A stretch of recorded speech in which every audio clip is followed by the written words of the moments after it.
Excellencies, ladies and gentlemen, Nizam al-Din Abu Muhammad Ilyas ibn Yusuf ibn Zaki was born around 1141 in the town of Ganja, Azerbaijan.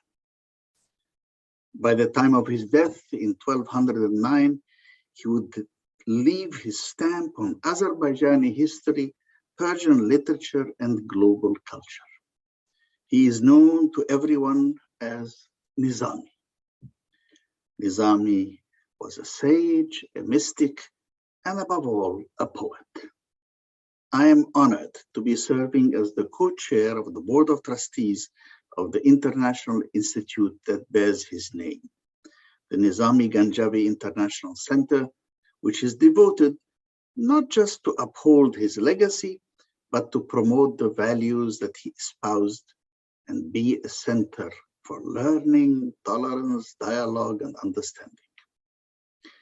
President Ilham Aliyev declared 2021 a year to celebrate the 880th anniversary of his birth. It is a momentous and joyous occasion in Azerbaijan, for Nizami is a towering figure in Azerbaijani history, and his work undoubtedly contributed to the development of the Azerbaijani cultural identity. But it is also a joyful occasion for all lovers of literature and those who believe in the values and ethics that Nizami espoused and exemplified. It is a happy occasion for all those who value the history of Islamic thought, as Nizami was one of the great exemplars of an open, tolerant, and serene understanding of Islamic thought. Nizami left an enormous body of works of great cultural significance, but his talents are best exemplified by the 5 epic poems that constitute the Khamsa, which are a pinnacle of world literature. Their status was recognized by the testimony of no less a figure than the great Johann Wolfgang von Goethe, who considered that Nizami was a gentle, highly gifted spirit who chose for the material of his poems the sweetest encounters of the deepest love.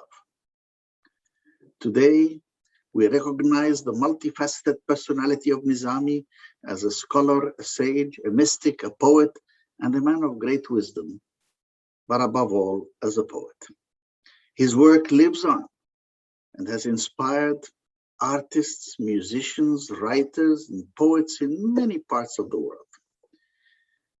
And so this meeting is really about emphasizing that Nizami was above all an Azerbaijani poet who lived his entire life in Ganja, but whose cultural legacy is one that is a source of pride, not just to the citizens of Azerbaijan, but also to the entire Turkic, Persian, and Muslim worlds.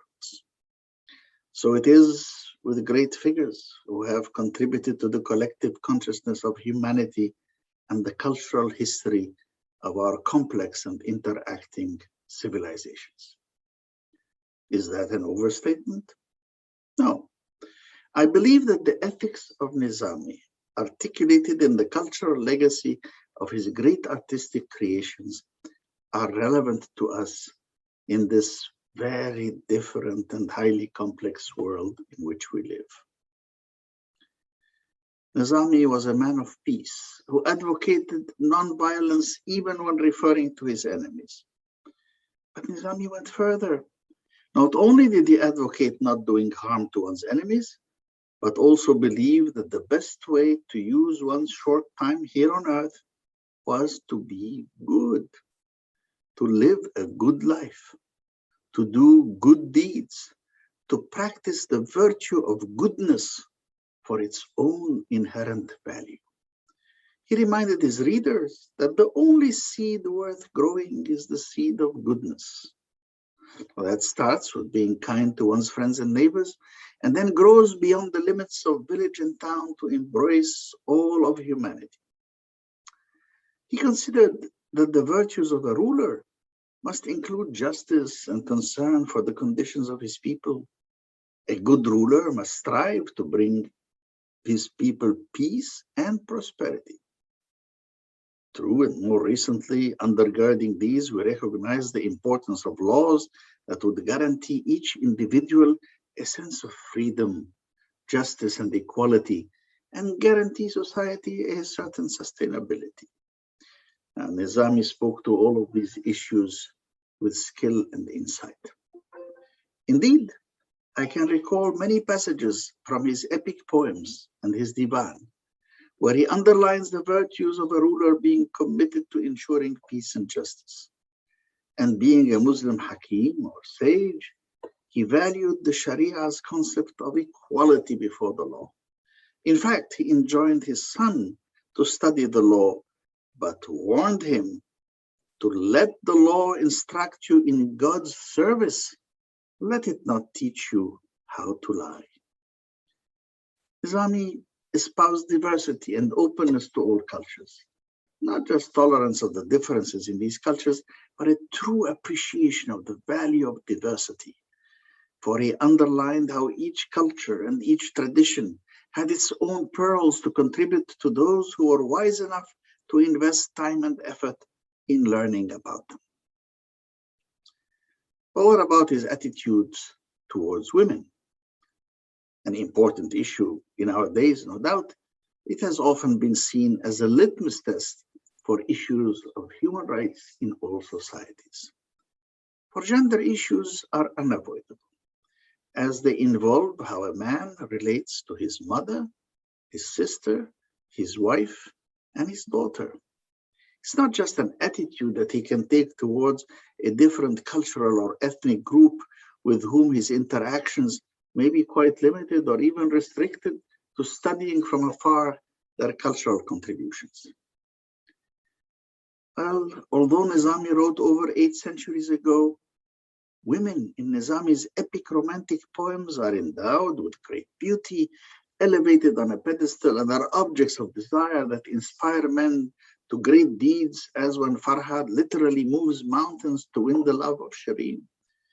But the greatness of Nizami is that he does not limit himself to this typical idealized view of women, which was so prevalent in his times and incidentally found in so many of the chivalry tales in East and West, where beautiful and chaste damsels in distress inspire courageous knights to slay the dragon and rescue the damsel. Nizami portrayed women as real humans, as full-blooded creatures, well-rounded, who evolved over time and who could be the equal of men in every way, even in the most unusual, such as physical strength. Recall the story of the coquettish Fitna in the Haft Baikar, who carried the calf up 60 steps. In Nizami's world, women learn, and his princesses are educated, skillful, and wise, as well as beautiful. Thus, Nizami views women as complete beings that can match men in intellect, determination, and even physical strength, as well as being beautiful, evanescent creatures that attract and inspire men, is noteworthy, especially for someone who wrote almost 9 centuries ago. It is one more interesting facet of the magnificent sage of Ganja. Now, in all great legacies, there are discussions of virtue and vice. And Nizami went further as he emphasized virtue in all things. He suspected power and its abuse and condemned intrigue, so often practiced by those who want to get close to power. He valued the path to wisdom by avoiding egoism, rejecting greed, and discarding covetous feelings towards others. All these values are woven into the tapestry of his works. They are values that continue to have relevance and to inspire all those who come into contact with his works. Yes, he continues to inspire. And in the 20th century, Abdel Naim Hassanein, Egypt's most eminent specialist of Persian literature, would devote his masterwork in Arabic to Nizami and his times. And he appropriately titled it Nizami Ganjavi, the poet of virtue, an appropriate testimonial to the great Azerbaijani and his enduring legacy. Excellencies, ladies and gentlemen, Nizami's work is more than a paramount symbol of great Azerbaijani or Persian or Turkic or Arabic or even Muslim literature. It is indeed part of the global heritage of humanity. From his abode in Ganja, his writings have transcended the local boundaries of Azerbaijan and created a world that spoke to all humans. His work is a cultural legacy that, like all great legacies, reached universality through deep-rooted traditions interpreted with great art. It has distilled profound wisdom, espoused lofty values, and deployed great insights. It combines the storyteller's skill with the lyrical language of the poet. But what makes it great art is its richness of expression, characterization, use of metaphor, and sheer virtuosity of storytelling. In all of that, Nizami is unequaled. In addition, we all feel that beyond the art and craft of the wordsmith and the storyteller, there is the sincerity of Nizami. You feel that his sense of justice is not feigned. His spirituality reflects genuine piety, not a showy religiosity. His deep concern for the human condition is not just for the characters in his epics, but for all people. In doing so, he joins the ranks of the immortals.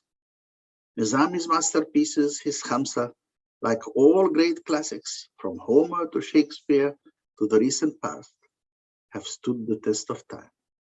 So it is most appropriate that his works are valued and appreciated everywhere, and that he is celebrated not just in his native Azerbaijan, but in the